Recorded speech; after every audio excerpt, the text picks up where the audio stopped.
Good morning, everyone. You got Dan Cook and Brian Caprice here for the morning market movers. Another inflation story all day today. Comments as well out of Japan. We'll discuss in a little bit, but really a lot of key themes that are just going to continue over and over and over again here. We're going to get into that and how it's impacting the markets. Before we do, quick risk disclosure. You should know that trading involves risk and is not appropriate for everyone, and it's not appropriate at every stage in our lives. Only use risk capital when trading, not anything earmarked for groceries, which now you might have to earmark a bit more for groceries, as we've seen from the reports.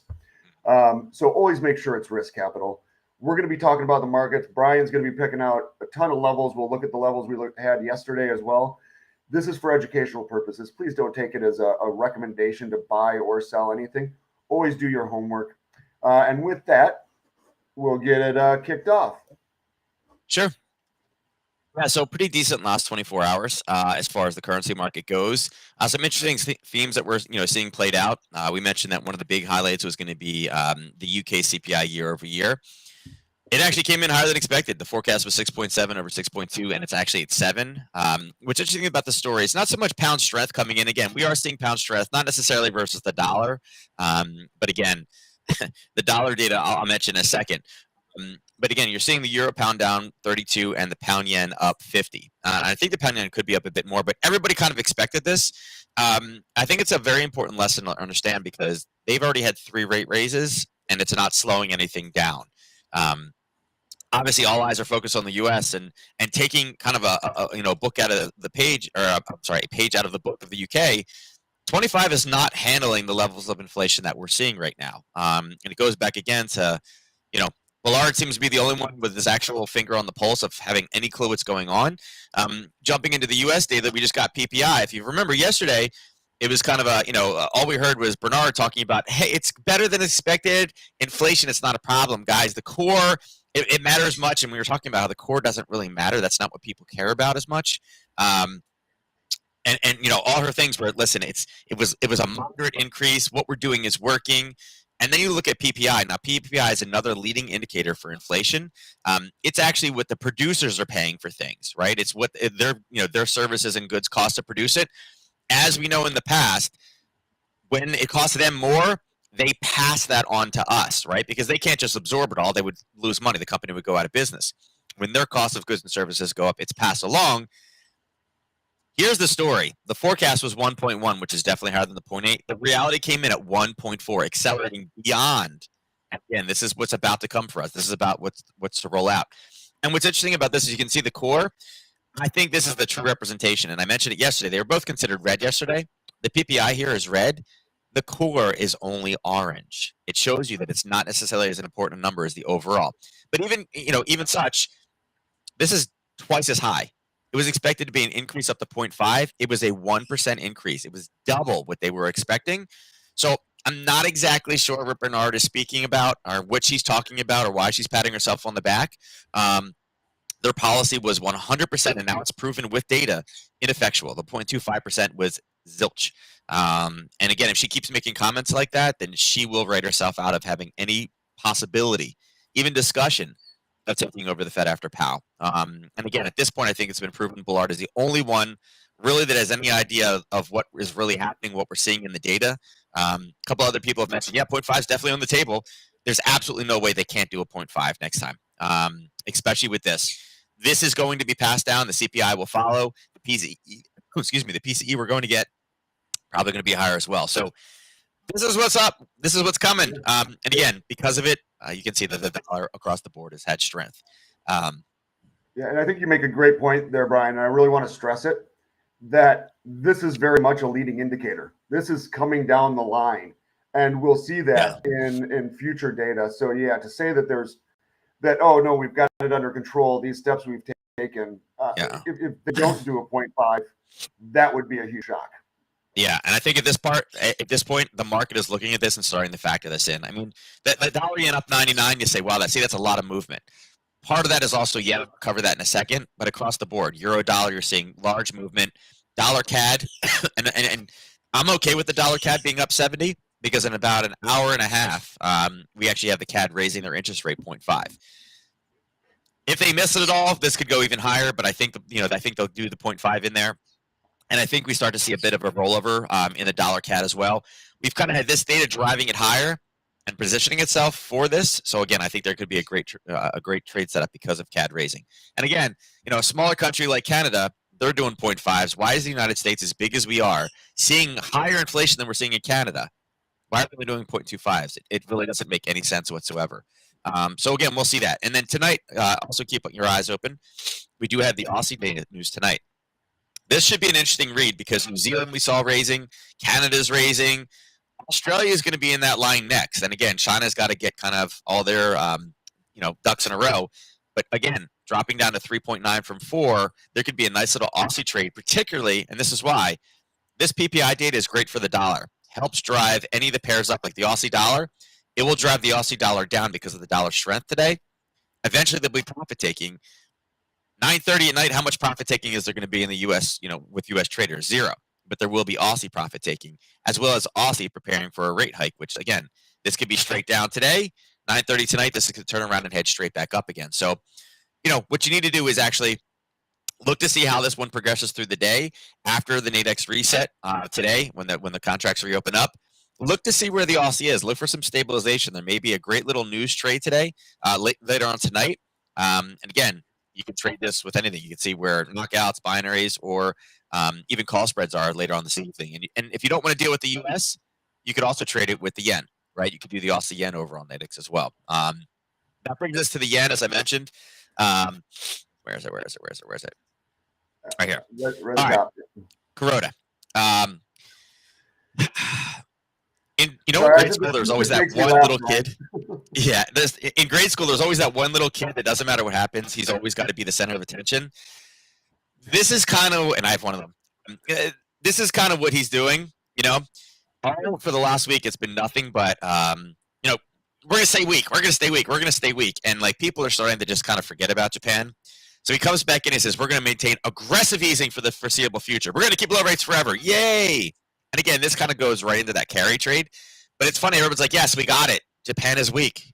We got it, right? We understand. And he's throwing every word, every adjective he can in there to let everybody know that Japan is going to stay weak, right? They're at a 0.5% inflation. Again, they love weak. It helps their economy. And this is why it's absolutely hysterical. And looking at some of the positions, you can look at something like the euro yen, right? Euro yen is already starting to roll back down again. Even though we made these aggressive comments, it's moving, right? And by the way, if you guys were in the session yesterday, I missed by a little bit on the bottom, more or less hit the top side. But how about that for a draw? As far as where we're expecting turns and reversals and things like that, as far as the yen goes. But it's none of all of them the same. Also, yen, look at this. Straight down, right? And you're like, wait a second, why is there yen strength in here? Well, because he's over here screaming. He's over here screaming, hey, aggressive, guys, aggressive. Like, we got it. It's already baked in. He can say tomorrow again, don't forget, guys, we have aggressive easing, but it's already baked into the market. So it's an important lesson to understand that it's baked in. Another piece of this is the China trade balance. So the expectation was actually a little bit higher, but there's something to be taken from this. Remember, producers are starting to pay more for things. Remember, one of the keys that we mentioned yesterday is that the only thing that Biden can do to ease inflation, and it would only ease it by 1 to maybe 1.5 points, would be to erase tariffs, get rid of the tariffs, okay? Part of the reason the tariffs were there and they were put in is because China is not importing anything. All they're doing is sending things out. This is actually kind of, again, it's actually kind of showing you that, listen, China's not doing its fair share in trade. They're supposed to be buying as much, and it's supposed to be kind of a unilateral thing where, it goes both directions. Right now, again, some of the expectations are, prior it was high, didn't come in as big. They're still exporting, but the imports, the expectation was that they were going to have an 11.4% expected increase in imports. They were actually down 1.7. So magically, the ships are able to take stuff out, but the ships are not coming back in. So a lot of these trade deals and things like that where they've said, hey, listen, you buy this from us and we'll buy that from you. It's not happening. Okay. So it's very interesting that we have the tariffs there. It's not forcing them to buy more. They have excuses for it. And again, they're still kind of taking advantage of the system. They also talked about how they're going to have some exports right here. They're going to step up export tax rebates to stabilize foreign trade. This is export tax rebates.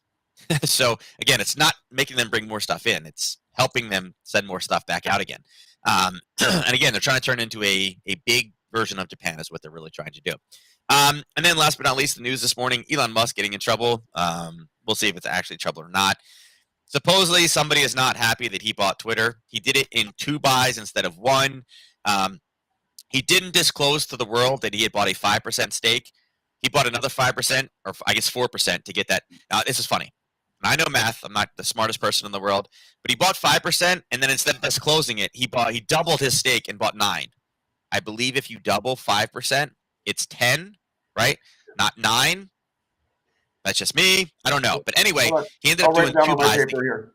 Yeah, do that. Because it says, remember, the rule says that if you buy at least 5%, so that means he had 5. If he doubled his position, that would be at least 10%. But he only owns 9% now. So I feel like the math is off there. But anyway, what it is they're basically suing him and saying that less wealthy investors, who sold shares the day that he bought, were unable to, take advantage of that. All I got to say is, if you didn't know he bought it the first day, it doesn't matter. If he would have bought 10% in one or 10% in 2 different buys, but never alleged that he did it, it wasn't like he manipulated the market. He just acquired the position. He didn't have insider information. He didn't own it. He wasn't on the board. He didn't know anything. You're hurting less wealthy investors. How? They wouldn't have known either way. Whether they didn't know the day that he bought 5, they know the day with 10. So Tesla, I think, will be in play today, and it's something we should watch out for. Again, not a Nadex-based position, but it's holding right now. You ever heard the saying, any news is good news? I think Tesla will have the ability to kind of jump today. Because again, it's in the news, Tesla. It's one of those things we're looking out for. So over into the charts today, one of the things we got to look at is the VIX. Again, VIX yesterday was kind of all kinds of wacky. The markets kind of did what we expected they did. They just took a little bit longer. They did creep back up again, but with all the news out today, I think it stays a little bit higher. Again, the people are going to be looking at this PPI number saying, what do we do with this? This is higher than what we expected. So right now, the indices are all kind of mixed. We got 2 in the red, 2 in the green, barely moving whatsoever. Dollar already high. Again, I don't think anybody really, this kind of shows you right now with the dollar really kind of accelerating in the overnight. Data was kind of already known, and they kind of set it up. It crashed from 3. The Europeans really sent it straight down, and at about 8 o'clock this morning, started the rally back up. Looking at this kind of shows me that the market just is now making, Bernard in the irrelevancy category. She said, don't worry, everything would be good, and it still maintained its 100. So kind of a big deal. Indices wise today, again, we talked about kind of different levels of profit. You can see, it kind of based, it reversed, it came all the way back down again. We're still pushing lower. And yesterday I mentioned if we had a break of 43.64, there's potential shorts coming in. I think with PPI being as high as it is, I'm sure we'll start seeing Fed presidents start talking about that 0.5 raise. If it's not already, popped in there, I think we see it. We had Delta miss earnings. We also had JP Morgan miss earnings. So they were both kind of off. Delta actually have reaffirmed their earnings for the year, even though they missed with record demand. JP Morgan was like, yeah, we need inflation to rise, or we need interest rates to rise to start making some money. So with the people talking about that, again, kind of the same setup as yesterday. If you do the high to the low, you can see that it really used that 50, that kind of black profit level, as kind of a bounce. If you weren't using fibs and you were looking for levels, I'll pull this back out. You can see that there was a basing level right here. It also happened to be where we had this big push. One entry, and if you didn't use it here, you just used it here, you had an entry here. And if you didn't use that one, you had this one right here. So a number of different opportunities to get short this position. I think we look for the 43.64. NQ, again, it's technically green, but again, heading straight to the downside. We got that Harry Potter already at a low, looking for a break of 13.809. I think this one turns red next. YM looks almost identical. Magically, it held and then dropped right before all the news came out. It's almost like somebody knew, but kind of the same scenario. We're getting, we had buyers stepping in at 34,000 flat. It should be 34,000. Yeah, 34,000. Let's see. Put this all the way down to 34. Right there. You can see that's where the buyers are. It's that psychological level. We break 34. There's going to be a lot of talk about, hey, listen, Dow's under 34,000 now. Where are we going? Are we going to a recession? And everybody will start talking about that. Russell looks similar. And again, Russell came up and grabbed the level. Came and retraced fully on its move yesterday. I think big levels to watch for collapses in Russell will also be down just a little bit lower right here. The 1975-ish range. But I think, again, with the PPI as high as it is, if producers are paying more for things, the little guys are also paying more as well. So I think they all up, and I think they all on a fundamental basis end up rolling into the red sometime today. Oil is back up. We're starting to grind. Again, since our call on Monday, we are now up almost $10 in 2 days. So again, Dan, you still can blame Dan for the smaller prices or the smaller strike differentials, but it's still continuing to rise. I want to see how high this can go. We are getting to a level up here. And again, don't forget, 10:30 this morning, we do have the oil inventory report. Didn't pull the API report from yesterday, unfortunately. Let me pull it real quick. Yeah, this is an interesting number.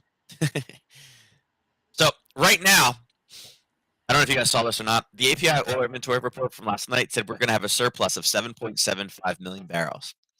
So last week there was a difference of 5.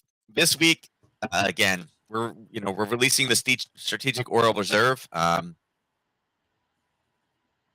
it's continuing to grind, and oil prices are going higher. So what I would say is this is set up for a very interesting call. Remember, the industry already knows. You can see that since we got that data yesterday, we had a little bit of a pullback. It popped here. We got a little pop, a pullback, and then the Europeans kind of took over and shot it higher. I think it's probably set up for a little bit of a short this morning. It is a large number once it gets confirmed this morning. Again, just because this is 7.7 surplus extra barrels there doesn't necessarily mean that that's going to be right. But if we do come in, we could potentially get a 4 or 5, and I think that will definitely move the markets around a bit. Let's see. What is the forecast currently right now? 10:30. They're calling for a 1.1 million increase. So could it come in at 1.1? Sure. Could everybody be like, what the heck is API on? Absolutely. But that's a big number, and the market's already seen that, and the market's response is we're going to send oil higher. So it just goes to show you that things like the strategic oil reserve and supply don't necessarily matter as much in this. It's kind of the risk behind it. But I would be looking again on a 30, 5, and 1. About 10 o'clock this morning, I do think there's probably a little bit of a short to take some of this profit off, particularly if the number is huge. But market's prepared for that. Natural gas, I'd love to say, is retreating. It's not. It had a parabolic move up, had a parabolic move down from that 7 or the 690. And it's driven all the way back up again. It is pulling back now, but it is up again 2.2%. I really hope we don't break the 7, but again, it's coming back and trying to find some buyers there. So be cautious with it. Gold also seems like, wow, look at this. It seems like it is at a high. Why? Well, Bernard's comments about, don't worry, it's okay. Don't worry. This is going to slow it down. Again, if she believes that this is not an issue, she's going to do less, and which means inflation is going to continue to go higher, which again, right now the data is justifying that. So again, is it a bad place to be in gold? No. Again, the data is all showing us that we have inflation. The Fed seems for some reason to be blind to it. But again, I would say if we can get a decent basing in the top over here, I would be looking to go short because we are going to start seeing some headlines of people stepping in, being like, she has no idea what she's talking about. We need to raise. We need to go crazy. And those will come in, and silver's the same thing. Again, silver's grind up a little bit higher, but we're still waiting for that top to be put in. But I would not be surprised today if both of these start to roll over. Besides that, it is a little bit more of a risk-off type day today. Even Bitcoin and Ethereum. Bitcoin's under 40,000, which is a big deal. Doji's at 13.6 again, and then bonds are still holding firm. Basically, the number today, the PPI is not good for bonds. Bonds are continuing to grind low because they know what's coming. Interest rates. It's going to be interest rates. So as far as what else you can do today, again, look for the CAD trade at 10. Look for obviously crude oil at 10:30 today. DOJ says it won't issue. Remember I said that there's that little kid that's, hey, look at me. They won't issue digital currency to achieve negative rates. They're trying their best. So, yeah, I would say for FX traders out there, look at the CAD yen. There should be some interesting play when this data gets risen in the CAD yen because the yen is doing everything they can to get weak. CAD is prepared for somewhat of a raise. But again, 10 o'clock, look for CAD movement. 10:30, look for oil movement. 9:30 p.m. tonight, look for Aussie movement and watch the headlines as the Fed starts making some comments. They're going to have to after that PPI number. So, and that's it. Tomorrow morning before we talk will be retail sales. That'll be the next kind of drop in the hat. That'll be at 8:30 tomorrow morning. So watch out because retail sales is one of the big 5 as far as major economic news releases. So that's Absolutely. all for today. Thank you, Brian. Just want to remind everybody that trading does involve risk. Some great levels again today, Brian. It's almost like sourcing the way you look from the beginning of the week to the end. But remember, this is for educational purposes, really just to give you an idea of what's moving in the market, what to be aware of. Please don't take it as a buy or sell recommendation. With that, we'll sign off for today and see you all tomorrow.